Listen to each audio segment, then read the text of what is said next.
Hey, good morning. Welcome to Integrative Preparedness. I'm Steve Smith. I'm going to tick off some people today.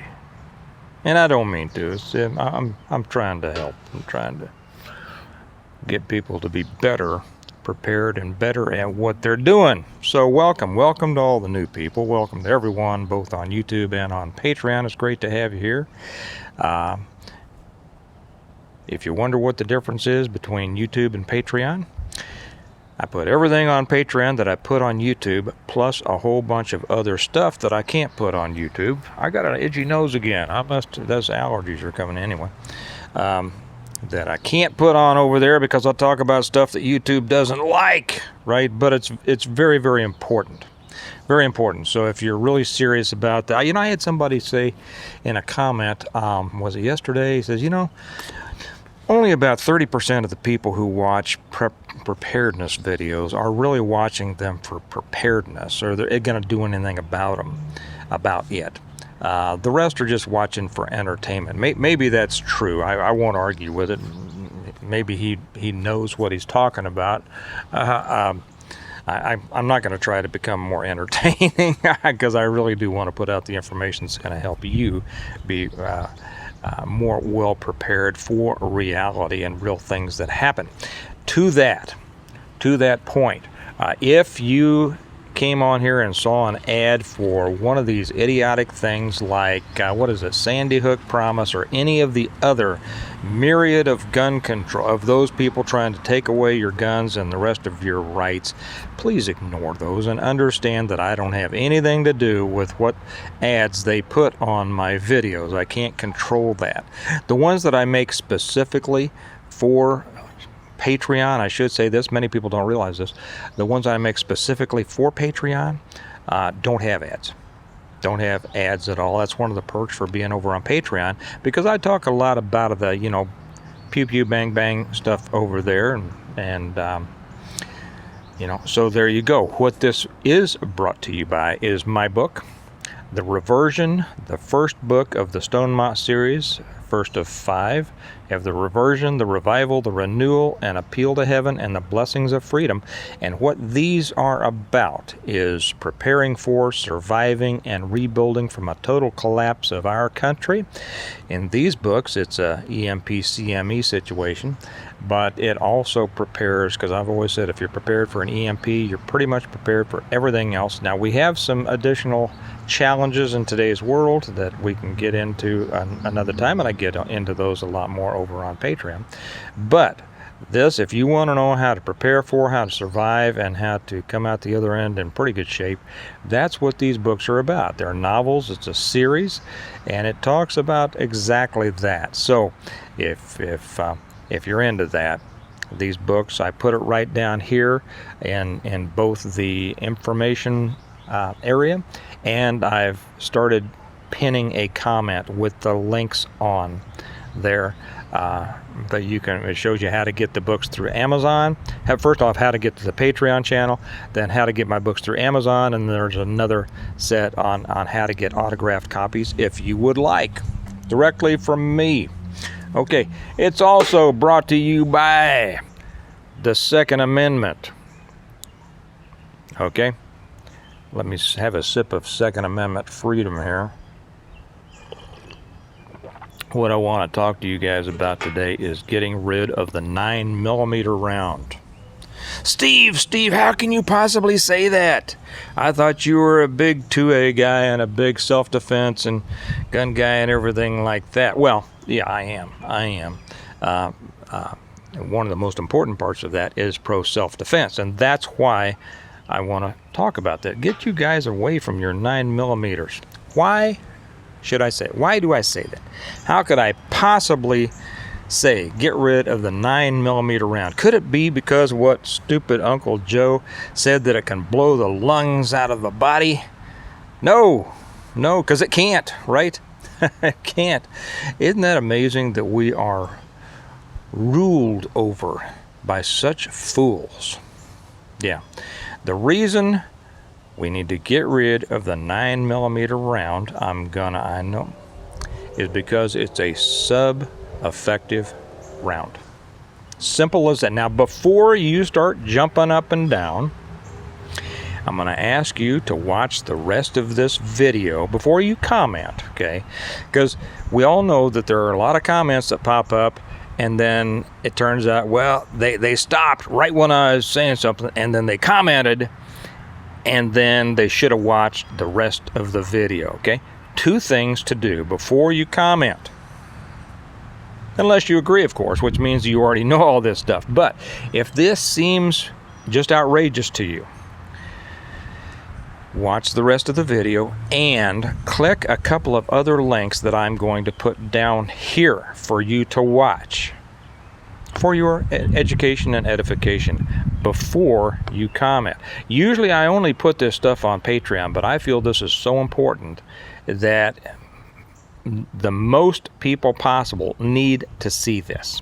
Okay, because if you carry a 9mm, you are risking your life and your safety and the lives and safety of those who depend on you. Okay, I know there's a lot of 9tards out there that are going to, just explode over this. But let me tell you why.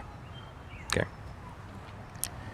And over on Patreon, I'll probably address why there's only one reason to even have a 9mm in your arsenal, as it were, okay?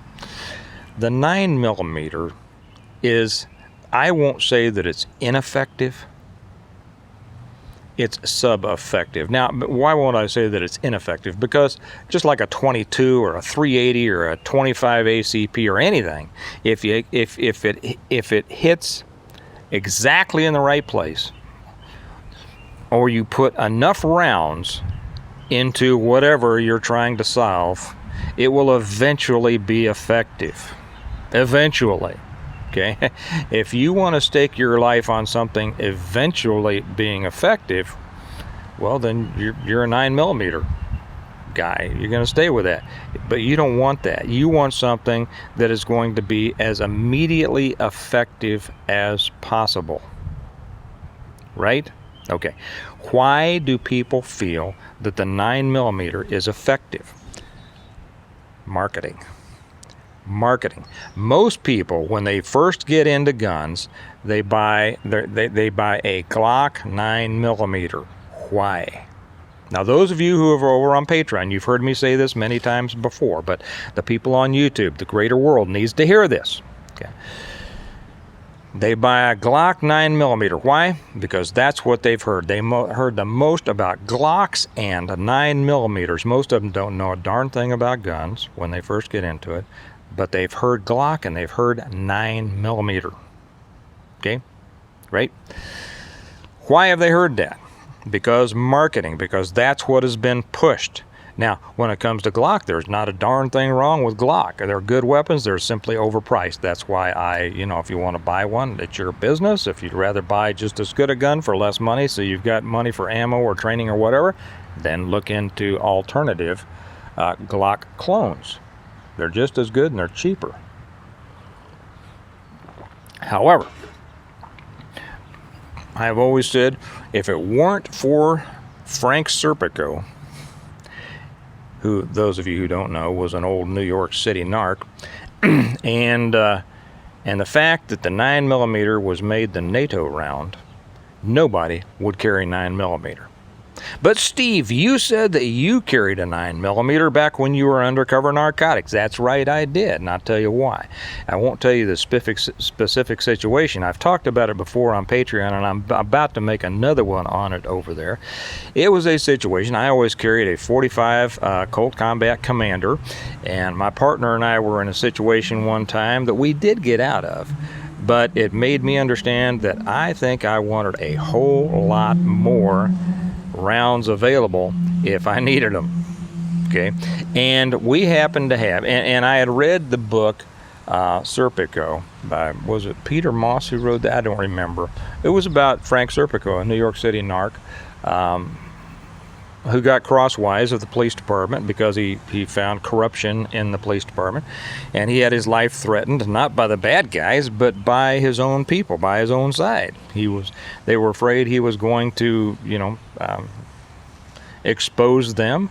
And so through a number, they stopped backing him up. They were trying to get him killed. And I was in a similar situation myself. I won't get into that. But it said he carried I forget whether it said he was an FN or a Browning high power, because it carried a lot of rounds. Now, in those days, most of us were used to the old 6-shooter revolvers. Okay, and so something that carried a lot of rounds, and I misspoke on something over on Patreon, because when I talked about the FN that I carried, I thought it carried 17. I was working off of memory. I just remembered it was a lot compared to what we were used to at the time, and so so he carried a 9mm Browning or FN, I forget which, because it carried a lot of rounds. He thought he needed a lot of rounds. That was before the day that the police or pretty much anybody was really getting into ballistics. They just knew that there were a lot of rounds, and when you compared a 9mm to a 38, they were comparable. Okay, so a lot more rounds, 13 plus 1, as opposed, and that's what the FN and the Browning high power carried, 13. 13 plus 1 is a lot more, or seems a lot more than 6, right?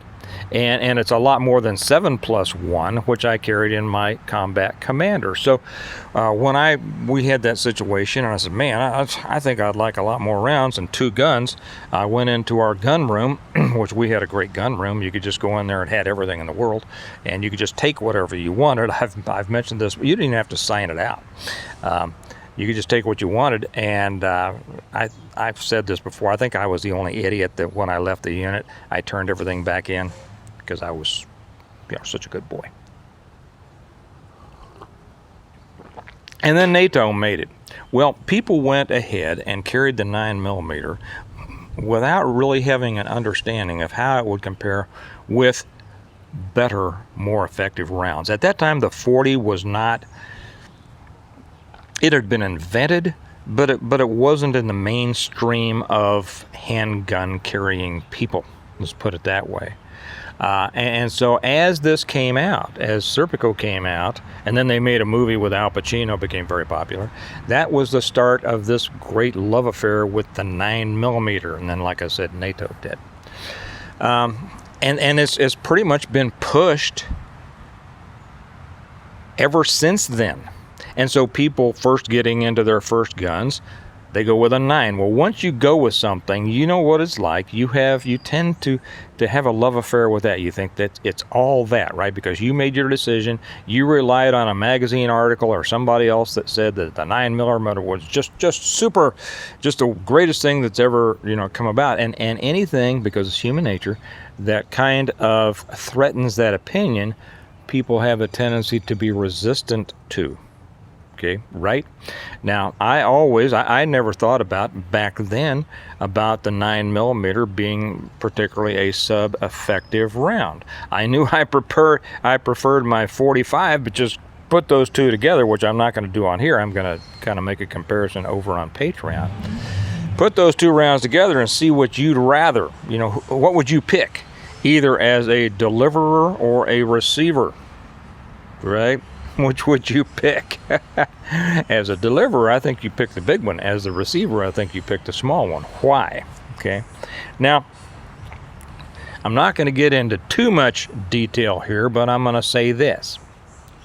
Most people who defend the 9mm have never seen people who have been shot with multiple calibers.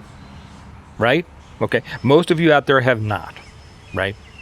And by the way, I want to commend, I've got a couple of commenters over on Patreon who have told me recently, you know what, you've got me thinking about moving to 40 or bigger, and congratulations, good for you guys. You're thinking. You actually, instead of trying to defend an indefensible position because it's emotional, you are actually looking at the truth. and making a decision based on effectiveness and effectiveness for your safety and the safety of others. So good for you. Compliments. I'd like to get I feel it's almost like, remember when Rush Limbaugh says, I'm going to keep talking until everybody in the world agrees with me? Well, I know I'm not going to get everybody to agree on this, but if you would look into the real facts of it, you would, and everybody would. Maybe I'll just keep going until there's not a 9mm left in the world. Oh, Steve, you don't know what you're talking about. Yeah, I do. So anyway, most of you out there have not seen people who have been shot with a 9mm, a 40, and a 45. Guess who has? I have. And some others out there have too. But I have, because of the situations that I've been in my life. I've been fortunate or unfortunate, however you want to look at it, to have seen people who have been shot with these different calibers. There is a big difference. A big difference. But Steve, it makes the same, just in ballistic gel, it's blah, blah, blah, blah, blah. The guy that used to have, he's passed away now, but I always liked him. He used to have the Gun Blast channel. Probably a lot of you have watched him. And I love this. He said in one of his videos, been years ago, he says, I forget whether he said is, I've never been attacked by, or you're never going to be attacked by a guy made out of ballistic gel. That's the truth. You are never going to be attacked by anybody made of ballistic gel. So what it does in ballistic gel is meaningless. No, it's not, Steve. It's not meaningless. It's very meaningful. It's is ballistic gel made up of the same stuff that a human body is? Let me ask you that. While you ponder that, I'll take a sip. No, it's not. That's right. The body is made up of all sorts of things. It's made up of skin and of muscle and of organs and of bones and of cartilage and all sorts of different stuff put together. How do you best test the potential destructive ability, or the destructive potential, maybe I should say, of different rounds? Well, you would either look at how it has actually affected people, or you would try to use a target that best approximates that. And you know who has already done that? I've said this before over on Patreon. Some of you know. Paul Harrell. He has done the work that you need to see, and on his channel. And I'm going to put the links down here. Usually I just put the kind of links over on Patreon. But I'm going to put them down here below, where you'll see the links to Patreon, and then to how to get my books from Amazon, and then how to get my books autographed from me. And then I'm going to put 2 links from Paul Harrell. These are the ones that, if you still don't believe me, you need to watch before you make a decision or comment, okay? One is comparing 9mm to 40. The other is 40 to 45. And the important thing there is when he shoots the meat targets. Those of you who are familiar with Paul know what I'm talking about. If you're not, this is some of the most important things that you'll ever see on this, okay? And from the 9 versus 40, and then 40 versus 45, he never did a 9 versus 45, because between those two you can extrapolate the difference, right? You can compare all 3 cartridges, 9, 40, 45. And when he does that, you will see the difference. And if you are not made a believer by that, you are just bound and determined not to face facts and the truth. And I hope that most of you will be. Most of you will. Most of you, when you see truth and facts, will, regardless of how much you don't want to, will accept it. So watch those down there. I'm going to pause you for half a second. You won't even know that I'm gone. I have to do something. Okay, you don't even know I'm back, do you? You thought I was still here. So watch those, because they will show you the truth of the comparative effectiveness of those 3 rounds. Now here's the big question. Do you truly want to have an effective deterrent, or do you want to just continue carrying something that you have become a big defender of because you have one? Good question. Very important question, right? You want something that's effective, not on paper targets. The 9's effective against a paper target. It's effective against a guy made of paper, right? So's a 32 and a 380 and a 25 ACP and a 22 and a 177 and even a BB. Those are all effective against paper targets. Is that what you want to be effective against? Or do you want to be effective against a real live assailant, whether that could be an lion or tiger or bear, or or whoever, right? Okay. Now at the end of this, I'm going to say that there are a couple of reasons to have a 9mm weapon. First off, and I have a couple of 9mm. Steve, you have a couple of 9mm. You said they are worthless. No, they're not worthless. They're just, sub-effective. I don't have them because I carry them. I won't carry them because if I need them, I want something as effective as possible. I carry them for the same reason that everybody should have one, in case you run across, in case it all falls down like in my books, and you come across someplace with a whole lot of 9mm ammo. Why not have something that will chamber that, right? I mean, otherwise they're just stuff to throw in the creek, okay? Which, compared to 45, yeah. But yeah, you want something to be able to chamber. That's why I suggest everybody have, to the extent you can afford it, you ought to have something that can chamber every available round out there. Okay?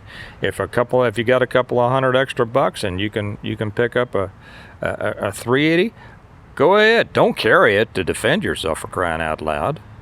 But in case you run across a bunch of 380 ammo, you'll have something you can shoot with it. And is it better than nothing? It's better than throwing a stick at them, yeah. The other thing is I have a 9mm carbine. Now, why do I have a 9mm carbine? Because out of a carbine barrel, the 9mm carries almost or just about the same energy as a 357 Magnum. Okay, so I think we've talked all we need to about a 9mm. We should just do away with the 9mm round because of its sub-effectiveness. Again, for you guys, go watch those things by Paul Harrell. It will educate you beyond. It will educate you to the extent you need to be educated, okay? And then when you think about a carry round, 40, 45, 357, 41 Magnum, 44 Magnum or Special, whatever you'd like, okay? The reason that I put this out there is not to offend people, because I want you to be as prepared and as able to defend yourself as possible, okay? So please, give this some consideration. Think about it. Listen to what I've said. I've seen it myself, okay? Watch Paul Harrell. Consider it. And then move up. Move up to something that will actually be effective if you need it. Okay? Now I'm waiting for all the comments of all the people who get on here without watching the whole video or without watching Paul Harrell's videos. Okay? Beware if you come on with a sub-effective statement or question. Be careful, okay? You all have a good day. Remember, we prepare well today. in order to live well tomorrow. Preparing well means preparing with things that are effective when they're needed. And then maybe we'll live well tomorrow. You all have a good day. I'll talk to you later. Bye-bye.